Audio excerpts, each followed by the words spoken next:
안녕하세요. 어느덧 여름이 다가오고 있네요. 모두 건강하신가요? 저는 마음이 너무 아프고 힘들어서 잠을 잘 수가 없습니다. 불면증이 워낙 심해서 잠자는 게 고통이었어요. 그나마 한 달 전 끔찍한 악몽이 모두 끝이 나서 이제야 발을 뻗고 잘 수 있게 되었습니다. 여러분은 결혼이 뭐라고 생각하시나요? 저는 한평생 함께 믿을 수 있는 반려자를 만나는 축복이라고 생각합니다.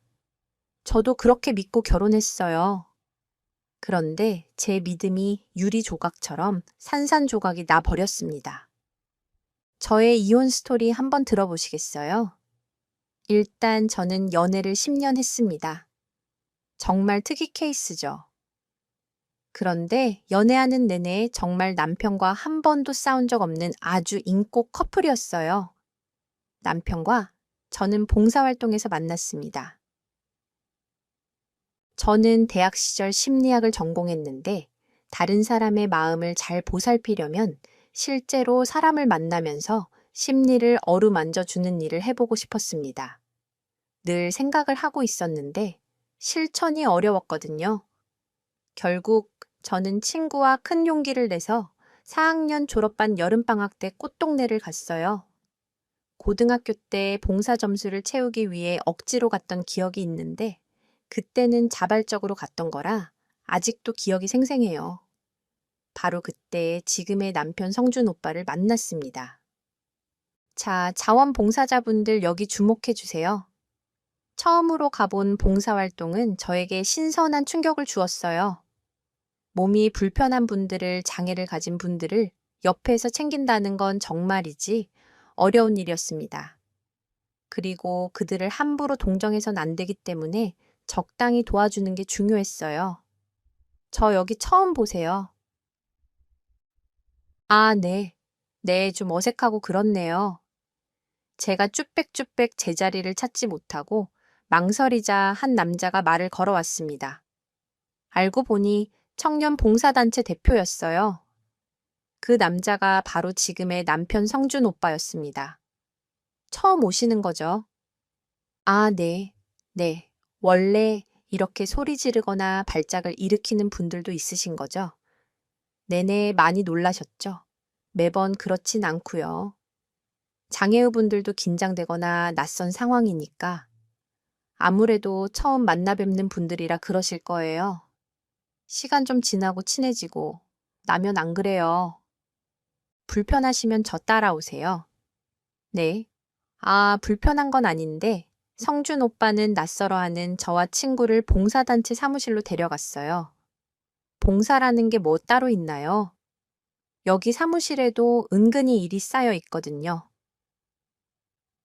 아이고, 느추하지만 들어오세요. 네, 네. 그럼 저희가 뭘 하면 될까요? 저희가 매년 여름마다 자원봉사자분들과 여기 친구들과 함께 여름 캠핑을 가요. 그때 초대장을 만드는데 여기 이름 쓰고 접어만 주시면 돼요. 어때요? 쉽죠? 단순 노동이네요. 네, 네, 감사해요. 그럼 이거 마저 하고 나가서 친구들하고 놀게요. 네, 네, 걱정하지 마세요. 여기 친구들은 저희가 담당할 테니 좀 진정되면 같이 밥 먹어요. 이따 1시간 뒤에 다시 올게요. 좀 부탁드릴게요. 선한 인상에 착한 배려심까지 물씬 느껴지는 남자였습니다. 저희가 불편할까봐 자리를 피해 주셨고, 이윽고 친구는 저에게 이야기했어요. 야, 지혜야, 저 남자. 괜찮지 않아. 되게 착해 보여. 여기 이 봉사단체 대표라고 했나? 요즘 사람답지 않게 되게 건실해 보인다, 그치? 아, 그런가 그래. 뭐, 훈남이네. 야, 그나저나, 우리 이거 어서 오고 아이들 만나러 가자. 그래, 그래. 저와 남편의 첫 만남이었어요. 남편은 알고 보니 30대 초반부터 자수성가로 봉사단체를 만들어 이끌어왔고 지금까지 사업체가 2개나 더 있을 정도로 봉사단체 쪽에서는 그래도 이름이 알려진 사람이었습니다. 봉사에 대한 진정성 하나로 여태 사업을 늘려왔더라고요. 좀 멋있어 보였습니다. 그리고 그날 결국 저와 친구는 장애 후 어린이 친구들과 정말 재밌게 놀고 왔어요. 처음에는 어색했지만 같이 요리도 만들고 장기자랑도 하니까 점점 친해지는 기분이 들더라고요. 그 후 저는 주말마다 가끔 그 봉사활동을 나가게 되었습니다. 그리고 그 훈남 성준 오빠와도 조금 친해졌어요. 그리고 저희는 자연스럽게 연인으로 발전하게 되었습니다. 자주 얼굴을 보고 이야기를 나누다 보니 참 좋은 사람이라는 게 느껴졌어요. 그리고 저희는 무려 10년의 연애를 하게 된 거죠. 정말 신기하죠? 인연이 이렇게 끈질기게 이어질 줄은 상상도 못했습니다. 그리고 딱 10년 3개월 만에 저희는 대망의 결혼식을 하게 되었죠. 오빠랑 가족처럼 지내는데 이렇게 신혼집까지 꾸미고 사니까 너무 좋다. 행복해. 응, 오빠도 마찬가지야. 행복해, 자기야. 우리 아기 계획 세우자. 갑자기 우리 이제 결혼 6개월 넘었는데 무슨 상관이야? 안 그래도 시어머님이 계속 이야기하셨단 말이야. 그런데 진짜 이상한 게 남편과 아기 계획을 세우고 지내다 보니 뭔가 이상한 의무감이 생겼고 그래서인지 조금씩 사이가 점점 멀어지는 것 같았습니다. 그리고 계획을 세운 지 3개월 만에 저희 부부에게는 이쁜 아기가 찾아왔죠. 그런데 남편이요. 그때만 생각하면 정말 화딱지가 나네요. 지방에 봉쇄단체를 하나 더 만든다면서 바깥으로 돌아다니는 일이 많아졌고 임신 기간에 저는 정말 외로웠습니다. 그래도 연년생 딸 아들을 낳으면서 버티고 또 버텼습니다. 특히 아들은 계획도 없이 갑자기 생긴 거라 남편이 좀 많이 버거워하는 티를 냈어요. 참나, 아기를 둘이나 낳았더니 갑자기 이렇게 달라질 수 있나요? 이제 다 잡은 물고기 마냥 저를 대했습니다. 오빠 내일 주말인데 내일은 알지 졸려 뭐가 알아. 내일은 건드리지 마라. 나 주말에는 진짜 푹 쉬고 싶어. 한창 뛰어다니고 놀 때야. 우리 수은이 콧바람 좀 쐬고. 오자? 응. 잠깐 2시간. 아니 그래. 3시간 정도만 짧네. 야, 나 평일에 어떻게 일했는지 몰라서 물어. 그리고 나 일요일에 대구 좀 내려갔다 와야 해. 그걸 이제 왜 얘기해? 오빠 일요일에는 어떤 약속도 안 잡잖아. 내가 말 안 했나? 아무래도 대구 쪽에 요양원 사업 좀 해보려고. 뭐 지금 벌써 3개나 하고 있는데 거기서 또 늘린다고. 뭐 내가 다 하나 2개는 지점낸 거고 나머지 하나는 이제 막 시작한 거잖아. 그리고 이번 건 내가 하는 게 아니라 친구가 하는데 내가 이사 느낌으로 좀 관여만 하는 거야. 내 친구 민철이 알지? 걔가 하는 거야. 그래도 내가 투자한 거니까 이혼남은 나도 좋지. 뭐, 오빠 나 진지해. 오빠는 나를 아내로서 생각하는 거야. 아니면 자원봉사자로 생각하는 거야. 진짜 애들 너무 심심해 한단 말이야. 내가 데리고 나가는 것도 한계가 있고, 나 운전 공포증 있잖아. 저는 몇 년 전에 교통사고가 있었습니다. 그 후에 이상하게 운전대만 잡으면 손이 떨리고 식은땀이 났어요. 그래서 먼 거리는 남편한테만 의지하고 운전하며 지냈습니다. 그런데 남편은 늘 그런 저를 무시했어요. 야, 너 그거 마음의 병이야. 운전하기 싫으니까, 애들 데리고 나가기 싫으니까. 핑계 대는 거 아니야, 트라우마. 그거 솔직히 난 웃겨. 갑자기 운전이 왜 무섭냐? 겁쟁이냐? 아, 난 몰라. 암튼 애들 데리고 마트를 가든 뭐 놀이동산을 하든 해. 솔직히 난 가만 앉아서 있잖아. 그게 얼마나 힘든 줄 알아. 내가 카드 줄 테니까. 갔다 와. 오빠는 늘 카드만 주면 다 되는 줄 알았습니다. 사업이 늘어나면서 돈을 점점 벌게 되자 사실 벌이는 좀 좋아진 건 사실이에요. 그래서 남편 덕분에 2 아이들 큰 어려움 없이 키우고 있는 것도 맞습니다. 그러나 아빠로서 해줘야 하는 정서적인 교감이나 공감은 전혀 없었어요. 저는 그게 늘 항상 아이들에게 미안했습니다. 게다가 제가 당한 교통사고 트라우마를 아무렇지 않게 무시하고 비아냥대는 그 모습에서 순간 정기 뚝 떨어지더라고요. 어깨 근육이 파열된 꽤 그래도 큰 사고였기 때문입니다. 이건 겪어보지 않으면 그 공포를 몰라요. 결국 그날도 아이들을 데리고 집 앞에 피자를 사주고 들어왔습니다. 남편은 너무 졸리다면서 잠을 잤고요. 남편은 그 다음날 어김없이 지방에 내려갔습니다. 그리고 격주로 대구에 내려갔어요. 사실 좀 이상했지만 그때까지만 해도 의심 없이 남편 말을 다 믿었어요. 그러던 어느 날 갑자기 코로나 사태가 터졌고 남편 사업도 타격을 입게 되었습니다. 여보, 요즘 온라인 사업은 어때? 복지관 강의 나가는 건 괜찮아 됐다. 진짜? 왜 무슨 일 있어? 대구 요양원 투자했던 거. 아무래도 좀 기운이 심상치 않네. 내가 내려가서 대구 쪽은 좀 살펴봐야겠어. 코로나 때문에 복지관 강의도 이제는 안 들어오고 그나마 기부금도 들어왔는데 그것도 다 끊기게 생겼어. 여보, 나 아무래도 대구 한 몇 개월만 내려가야 할 것 같은데 뭐 아예 갑자기 아니 갑자기 생각한 건 아냐.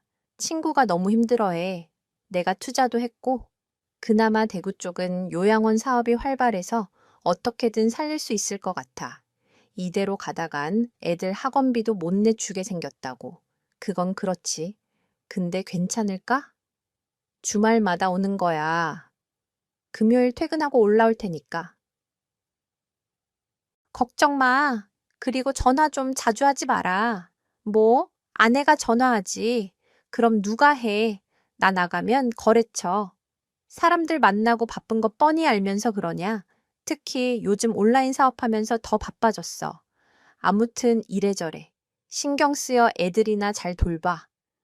근데 진짜 가야 해. 그럼 내 돈 다 날리게 생겼는데 이대로 있어. 하? 알았어. 어쩔 수 없지. 근데 꼭 주말마다 오는 건 약속해. 알겠지, 알았어. 같은 소리 몇 번을 해. 저희는 결국 주말 부부가 되었습니다.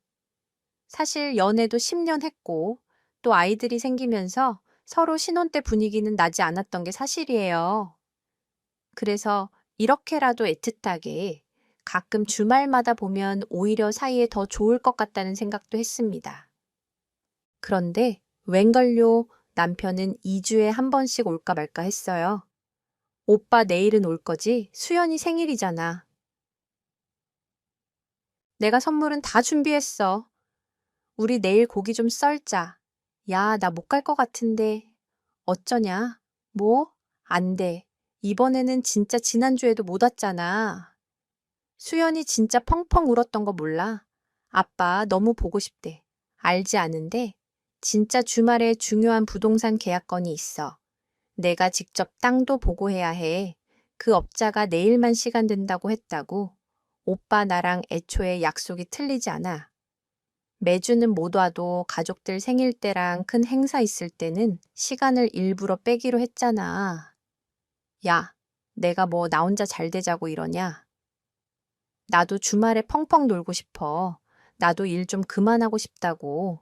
수연이도 10살이고 수은이도 9살이면 이제 생일 선물만 받고 끝내도 될 나이 아니야? 응, 아니야. 그럴 나이 아니라고. 애들 아직. 아빠 손 필요해. 엄마 손은 그럼 어딨냐? 너가 좀 애들 좀 케어 좀 해줘라. 내가 뭐 매번 그러냐? 일 때문에 그렇다잖아. 그리고 막말로 너는 집에서 펑펑 놀면서 애들 좀 보는 게 모골이 생색이야. 오빠, 내가 지금 생색이라고? 아니, 애들 생일 때 옆에 있어 달라는 건데 그게 그렇게 힘들어. 이게 생색이야. 당연한 거잖아. 내가 힘든 거 부탁해. 아씨 서러워서 눈물이 나네. 진짜 우리 이건 아니잖아. 야, 부탁 좀 할게. 이 오빠 대구 요양원 반드시 일으킬 거야. 암튼 올해 생일은 그냥 편하게 좀 보내자. 내가 계좌에 20만 원 보낼 테니까 애들 맛있는 것 좀 먹이고 나나 거래처 사람 전화 온다. 이만 끊는다. 네. 항상 이런 식이었습니다. 저는 남편이 일하는 걸 방해하고 싶은 욕심이 없어요. 다만 가장으로서 그래도 정말 중요한 날, 제 생일은 지나갈 수 있다고 해도 아직 어린아이들 생일날만큼은 가족이 모두 모여 축하해주고 그렇게 지내고 싶었습니다. 제가 엄청난 걸 바라는 건가요? 여러분은 어떻게 생각하시나요? 아무튼 저는 그 뒤로도 남편과 자잘한 문제로 많이 싸웠습니다. 연애 10년 할 때는 그래도 쉽게 잘 풀었는데 이상하게 결혼하고 특히 아이를 가진 뒤에는 뭔가 서로가 서운한 게 쌓였는지 불만만 더 늘어났어요. 그리고 남편과 주말 부부가 된 지 3개월이 지나고 저도 일을 구하게 되었습니다. 요즘 맞벌이가 대세라고 하잖아요. 남편도 열심히 내려가 일하는데 저도 가만히 있을 수는 없겠더라고요. 다행히 초등생인 아이들은 수업 후 학원 갔다가 저녁 때까지만 친정에서 봐주기로 하셨습니다. 친정엄마가 멀지 않은 곳에 혼자 살고 계시거든요. 그리고 저는 수소문 끝에 정수기 필터를 교체해주는 일을 하기로 했습니다. 집으로 직접 가야 하는 번거로움은 있지만 그만큼 시급이 꽤 괜찮았거든요. 계세요. 네. 안녕하세요. 정수기 필터 교체하러 나왔습니다. 3시 예약하셨죠? 네. 근데 잠시만요. 혹시 고기 먹고 오셨어요? 네. 네, 점심 회식이 있어서 무슨 문자라도. 냄새 좀 빼고 들어오세요. 네, 우리 집 방금 환기 싹 했거든요. 제가 좀 냄새에 예민해요. 3시 30분 예약으로 바꿀 테니까 조금 있다가 와 주세요. 고객님, 제가 4시에 다른 곳 예약이 잡혀 있어요. 이건 정해진 시간에 약속을 지켜주셔야 하는 거라 어쩔 수 없습니다. 제가 늦은 것도 아니고요. 아씨, 그럼 이 냄새 그대로 집에 들어오겠다는 거예요. 아니, 서비스가 이게 말이 돼요. 여기 지점장한테 바로 전화해요. 정말 막무가내였습니다. 직원들과 점심시간이 맞으면 같이 밥을 먹을 때가 있어요. 마침 그날은 친한 동료들과 점심 회식을 했습니다. 솔직히 고기를 먹긴 했지만 그렇게까지 역할 정도는 아니었어요. 그리고 설사 그렇다 해도 이렇게 문전박대하는 경우는 처음 봤습니다. 지점장한테 전화를 하겠다고 고래고래 소리치자 저는 어쩔 수 없었어요. 고객님, 제가 미처 생각을 못했네요. 그럼 제가 이 웹툰 벗고 들어갈게요. 안료됐어요. 내일로 예약 바꿀래요. 진하게 짱구 눈썹을 하고 매섭게 생긴 그 여자는 누가 봐도 재수탱이였어요. 저는 결국 다음날 그 집을 다시 찾아갔습니다.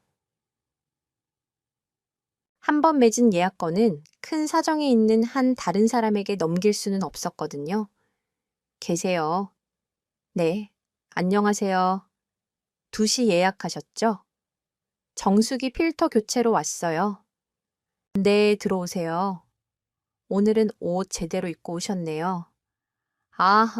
네, 다양한 집을 가봤지만 그 집은 참 인상적이었어요. 누가 봐도 신혼 느낌이 물씬 나는 집이었거든요. 들어가자마자 큰 하트 인형이 있었고 소파 위벽에 결혼 사진도 걸려 있었습니다. 그리고 무엇보다 참 깔끔하게 하고 살더라고요. 나도 신혼 때는 이렇게 살았는데 하는 생각을 하면서 부러워하며 집에 들어갔습니다. 이건가요? 오래 쓰셨네요. 그래서요, 오래 쓰면 안 돼요. 필터 교체는 주기적으로 해주셔야 해요. 네, 네, 알겠습니다. 정말 말하기 싫은, 대화하기 싫은 여자였습니다. 자기 마음대로 해석하고 이야기하며 제 이야기는 전혀 듣지 않았어요. 기본적으로 꼬여있는 여자였습니다. 그런데 한창 일을 하고 있는데 냉장고 옆에 올려져 있는 반찬통이 눈에 띄었어요. 분명 지방에 사는 남편에게 제가 보낸 반찬통과 똑같았습니다. 제가 어렵게 구한 반찬통이라 똑같은 게 있다는 게 좀 의아했어요. 서로 이렇게나 취향이 비슷한가 싶어 이상했지만 그냥 그러려니 했습니다. 그리고 한창 일을 끝마치고 나가려는데 재수탱이가 한마디 하더라고요. 아줌마, 근데 이 일 언제부터 하셨어요? 이제 3달 넘어가네요. 왜요? 아니에요. 초보 티가 좀 나서. 네, 그게 무슨, 예전에 해주셨던 분은 꼼꼼하게 교체하시던데, 옆에서 보니까 좀 부산스러워서요. 아니에요. 뭐, 교체 잘하셨겠죠? 네, 문제없이 잘했으니, 걱정 마세요. 정말 말을 해도 참 밉게 하는 여자였어요. 저딴 여자와 사는 남편이 보살이라고 생각했죠. 그리고 필터 교체를 마치고 나오면서 거실에 걸린 결혼식 사진을 한 번 더 살펴보았습니다. 그때 저는 뒤로 쓰러질 뻔했어요. 글쎄, 그 사진 안에 있는 남편이 누군지 아세요? 옷도 감고 가지런한 앞머리, 그리고 웃을 때 들어가는 보조개까지, 비쩍 마른 체격까지 모두 다 제 남편이었습니다. 누가 봐도 제 남편이 맞았어요.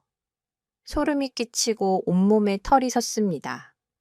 저는 그 자리에 멈춰 서버리고 말았어요. 까야. 정신이 혼미해졌거든요. 저기 결혼하셨어요. 뭐요? 당연한 이야기를 하세요. 저분이 남편분이세요. 네, 그런 건 왜 물으세요? 아니에요. 그런데 냉장고 위에 저 반찬통이요. 어디에서 사셨어요? 저도 저 브랜드 진짜 좋아하는데 저거 구하는 거 어렵지 않아요. 어머, 저 브랜드 알아요. 남편이 사다 줬어요. 근데 너무 질문이 많으시다 이런 게 초보 티가 난다는 거예요. 알겠죠.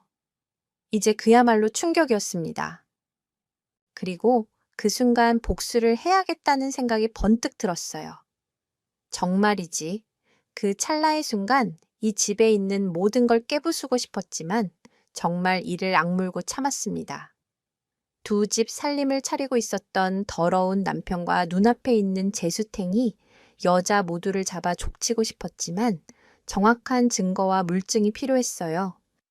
그리고 마침 다음 날이 주말이라 오랜만에 남편이 집에 왔습니다. 그리고 모른 척하며 물었죠. 오빠, 요즘 어때? 뭐가 어때? 일하는 거 안 힘들어. 주말마다 지방에서 계속 있고 밥은 어떻게 해? 먹어. 내가 보내준 반찬은 다 먹어가. 그거, 다 먹어가지. 근데 맨날 거의 사 먹으니까 그거 이제 그만 보내라. 그럼 그 반찬통 좀 보내. 그거 비싼 거야. 그거 그냥 내가 쓸게. 오빠가 퍽이나 쓰겠다. 반찬통 다음 주에 가지고 내려와. 알겠지? 그냥 내가 쓴다니까 갑자기 남편은 화를 냈습니다. 아무래도 그 여자네 집에 반찬통을 가져다 준 모양이었어요. 다시 가지고 오기 애매한 상황인 것 같았습니다. 진짜 울화가 치밀고 머리통을 잡아 공차기를 하고 싶었지만 저는 꾹 참았어요. 이혼을 할 때 하더라도 위자료도 톡톡히 받고 상간녀 소송까지 해서 제대로 뭐라도 받고 이혼하고 싶었습니다. 그리고 저는 때를 기다렸어요. 하루는 남편이 또 주말에 내려오지 못한다는 연락이 왔습니다. 결국 저는 그 재수탱이 집에 한번 가보게 되었습니다. 아니나 다를까 그 아파트 주차장에 버젓이 남편 자동차가 서 있었어요. 저는 어서 사진을 찍고 남편에게 전화를 했어요. 야, 너 또 전화냐? 부재중 찍혔으면 좀 기다려라. 왜 이렇게 전화를 안 받아? 지금 어디야? 어디긴 어디냐 일하지. 잠깐 현장 나왔어. 그래? 근데 오빠랑 비슷한 차가 여기 있네. 뭐 하는 거야? 아니, 한일 아파트 알지? 마트 가려고 걷다가 이쪽 잠깐 지나가는데 오빠 차가 버젓이 서 있네. 오빠 대구에 있는 거 아냐? 대구에 있지? 야, 너 눈이 어떻게 된 거 아니냐? 내가 갑자기 왜 거기에 있겠냐? 그지? 내가 잘못 본 거지? 그래, 맞아. 내가 눈이 삐꾸인가 보다. 그래, 오빠가 대구에 있어야지. 왜 서울에 있겠어? 그지? 바람을 피는 것도 아니고 말이야. 그래, 너 좀 제대로 보고 다녀라. 나 일하러 간다. 다시 전화해. 응? 그래, 수고해. 오빠 대구에서 파이팅하고 저는 일부러 보란 듯이 남편을 두렵게 만들었어요. 남편은 하지만 그 다음 주에도 그 내연녀 집 앞에 버젓이 차를 대고 주말을 즐겼습니다.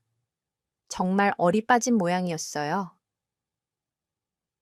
제가 이렇게 찾아다니면서 증거를 모으리라는 생각은 아예 하지 못하는 것 같았습니다. 그리고 저 혼자만의 힘으로는 부족하더라고요. 결국 친구를 통해 소개받은 흥신소에 연락을 했습니다. 돈이 얼마가 된다고 해도 상관없었어요. 드라마에서나 나올 법한 이야기가 저한테 벌어지다니 정말 억장이 무너졌지만 아이들을 위해서라도 이런 개막장 같은 아빠와 살게 내버려 둘 수는 없었습니다. 알고 보니 2년 전부터 내 언니와 살고 있었더라고요. 그때가 아들 수은이가 딱 초등학교 입학했던 때였습니다. 정말 아이들 생각을 하니 너무 미안해지고 오만 가지 생각이 들더라고요.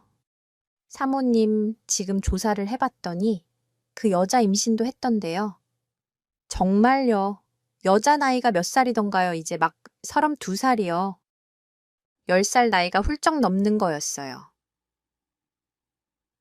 하, 미친놈. 아, 그리고 사모님, 아직은 남편분에게 절대 티 내지 마세요. 좀 더 증거 모아야 해요.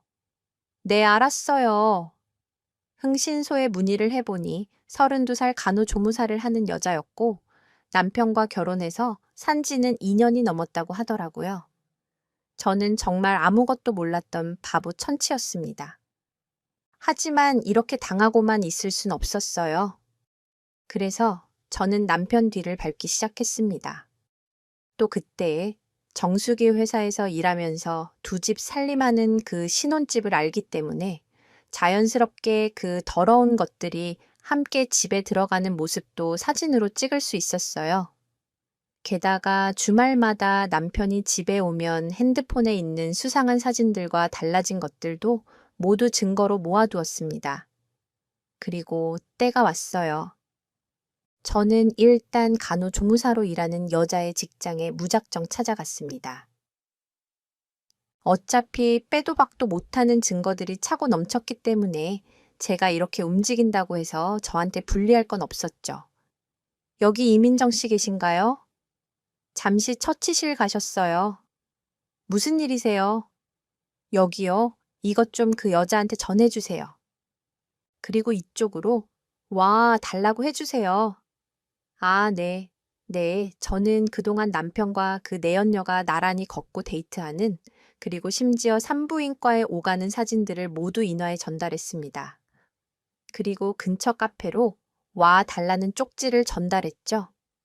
이윽고 그 재수탱이가 카페에 도착했습니다. 그리고 사실 저는 그 카페에 그 여자만 부른 게 아니었어요. 남편도 똑같은 시간 같은 카페에 불렀습니다.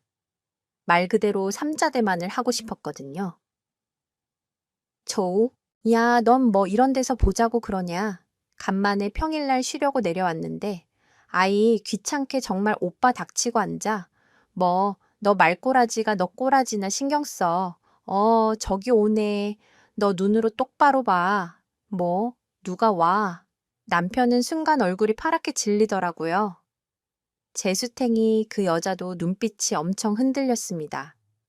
결국 저희는 말도 안 되는 일을 만나고 말았죠. 남편과 아내, 그리고 내연녀까지 말도 안 되게 한 공간 안에 마주 앉게 되었습니다. 손이 떨리고 힘들었지만 꾹 참고 말을 이어나갔어요. 소라야, 너 왜 그러냐? 야, 소라야, 함부로 내 이름 부르지 마. 더러우니까 이 더러운 것들아. 어때 눈으로 보니까 저한테 사진 보내셨던 분인가요? 어, 맞아. 사진은 다 봤니? 네, 다 봤는데요. 근데 어쩌라는 거죠? 그리고 초면에 웬 반말인가요? 무식하게 그래. 내가 너랑 초면일까?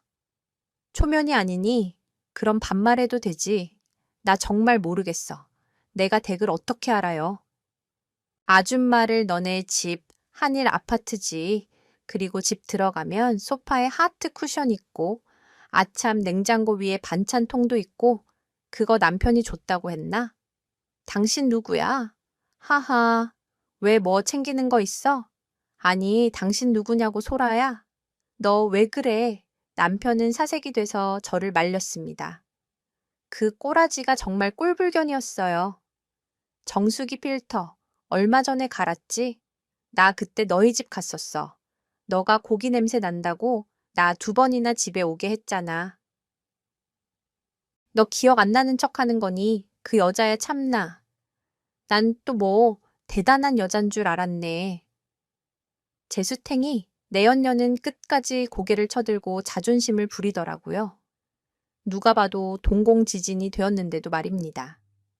너네들 잘 들어. 내가 너희들 더러운 짓거리하는 증거들 다 모아놨고 게다가 벌써 상간녀 소송 걸었어. 알아. 너네 집 앞으로 소장 갈 거니까 준비해 알겠어. 참나. 이봐요. 정말 무식하게 오빠랑 나 그냥 친한 오빠. 동생 사이예요. 안 그래 오빠. 그래. 여보 우리 그냥 친한 사이야. 그냥 여자 사람 친구 알지 그 정도야.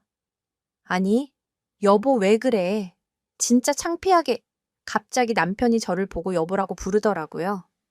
정말 급했나 봅니다. 야, 이 개막장 우라질 것들아. 너네 잘 들어. 여자 사람 친구 웃기고 자빠졌다. 진짜 너네 결혼 사진도 찍었더라. 하하, 정말 웃겨서 말이 안 나온다. 야, 너는 결혼을 도대체 몇 번이나 하냐? 뭐 결혼 전문 업체야. 그리고 너도 정신 차려 이놈. 우리만 가지고 논 거 아니야. 너 이 사진을 보고도 그런 말을 할래. 저는 결정적인 사진들을 들이밀었습니다. 바로 남편이 또 다른 여자와 모텔을 들어가는 사진이었죠. 흥신소에서 남편을 따라다녔는데 알고 보니 남편은 마사지샵을 다니면서 유흥을 즐기고 있었습니다. 흥신소에서 정말이지 마지막 결정적인 증거를 잡아주었습니다. 제수탱이 여자가 임신을 했는데도 그런 곳을 드나들면서 자기 욕구를 풀고 있었던 거였죠. 오빠, 이게 뭐야? 아니, 오빠 누구랑 이런 곳을 가는 거야. 아냐? 아냐, 이건 아니라고. 합성이라고. 아씨. 야, 너 진짜 이런 쓰레기 같은 놈을 남편이라고 생각하고 결혼한 거니? 이제야 이놈 실체를 알겠니? 너 임신했지. 이제 어쩌냐 뱃속에 있는 아기 태어나기도 전에 아빠가 이런 짓 하고 다니는 거 알면 아이가 어떻게 생각할까? 정말 부끄럽지도 않니? 너 이놈 결혼한 사람이라는 거 모르고 만났어. 너도 참 어리고 순진하다. 너도 죄 받는 거야. 이거사 알겠어. 야, 너 그만해라. 아기 가진 사람한테 이게 무슨 말이야. 그만 못해. 어디서 편을 들고 있어. 이 우라질 놈이 너 끝까지 찌질하구나. 너 이러고도 수연이 수은이 아빠야.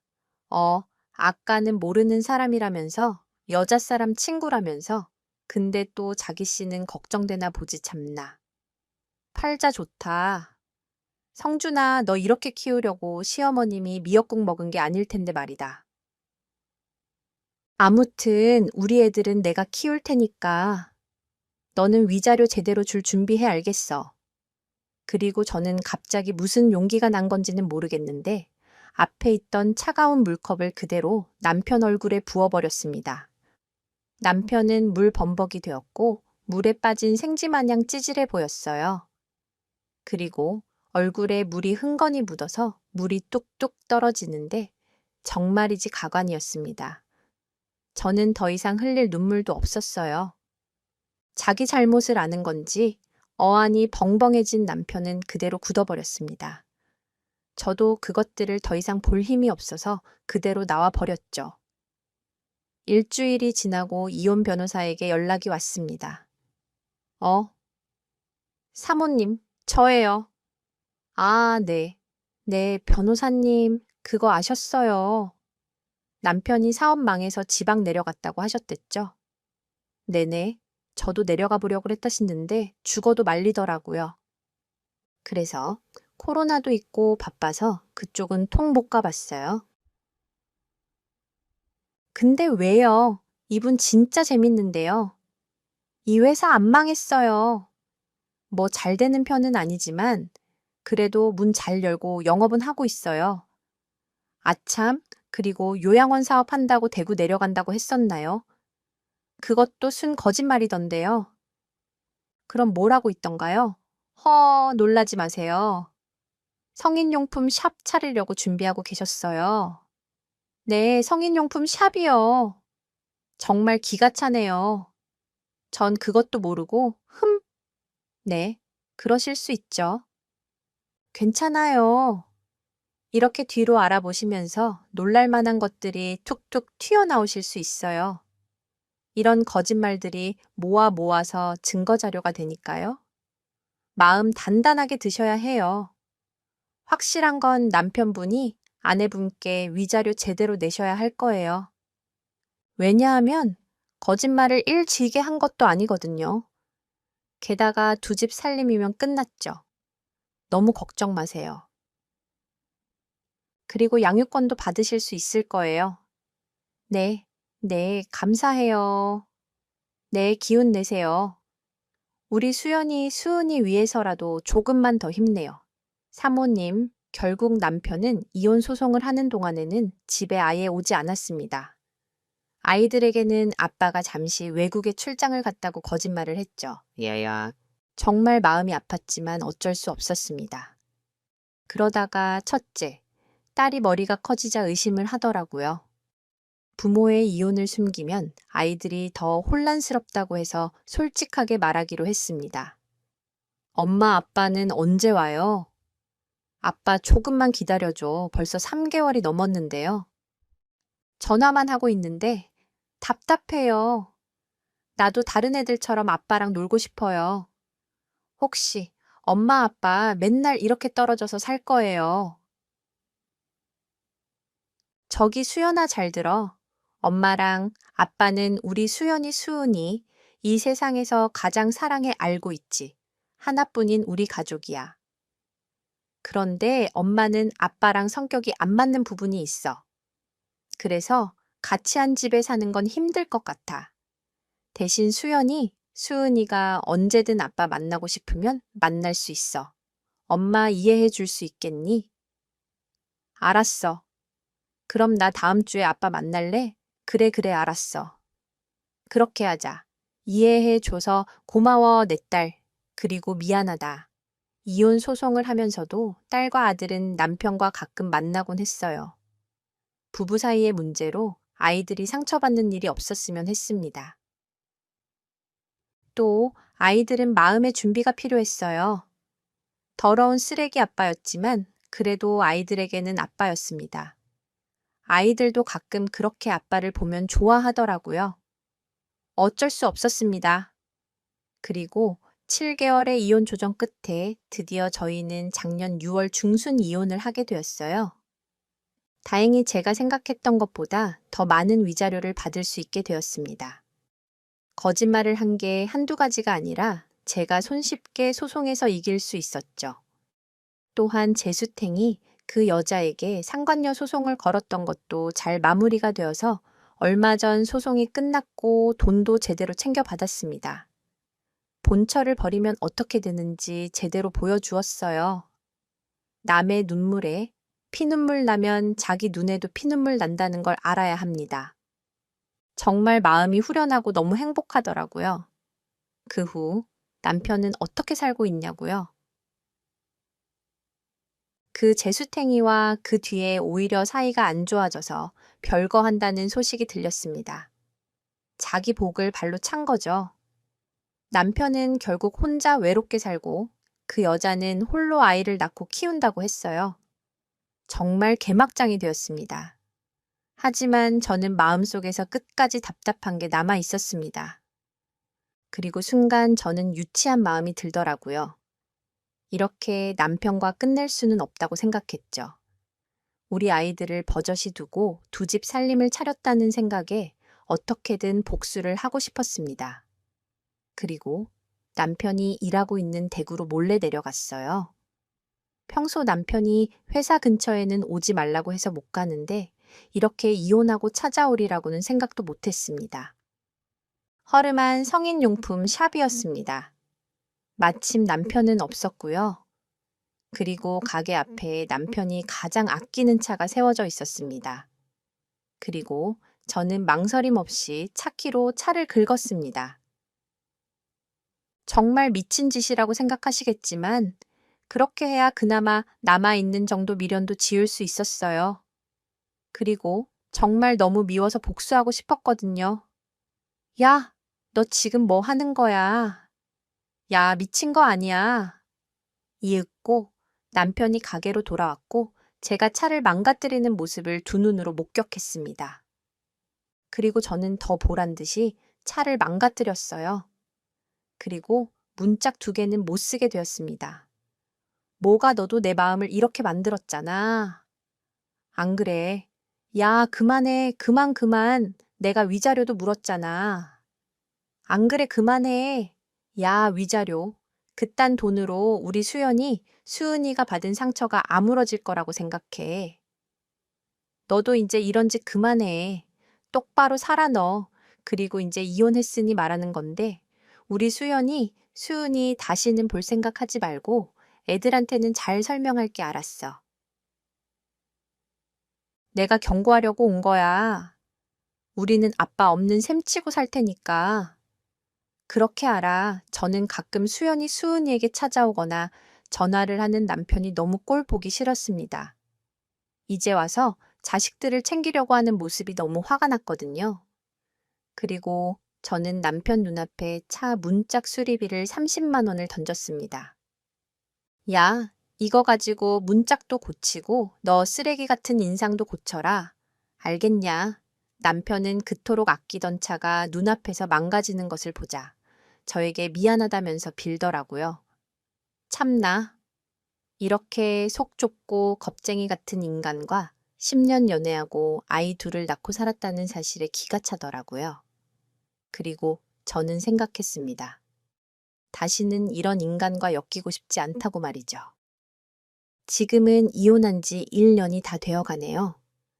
어느덧 옛날 일이 되었지만 저는 후회하지 않습니다. 아이들에게도 그 뒤에 충분히 설명해주고 이해시켜 주었습니다. 다행히 아이들은 저희의 이혼을 받아들여 주었어요. 정말 고마웠습니다. 여러분, 바람을 피는 놈들은 정말 끝도 없이 핀다고 하죠. 인간 그거 고쳐 쓰는 거 아니라는 말도 있고요. 여러분도 혹시 주변에 바람 피는 놈이 있다면 참지 마세요. 용기 내서 당당하게 진실을 밝히고 요구하세요. 여러분은 모두 소중한 사람들입니다. 사랑받을 만한 충분한 자격이 있는 분들이죠. 이제 어느덧 여름이 오고 있네요. 선선한 여름바람처럼 여러분 인생에도 시원한 바람이 불면 좋겠습니다. 지금까지 제 이야기 들어주셔서 감사합니다.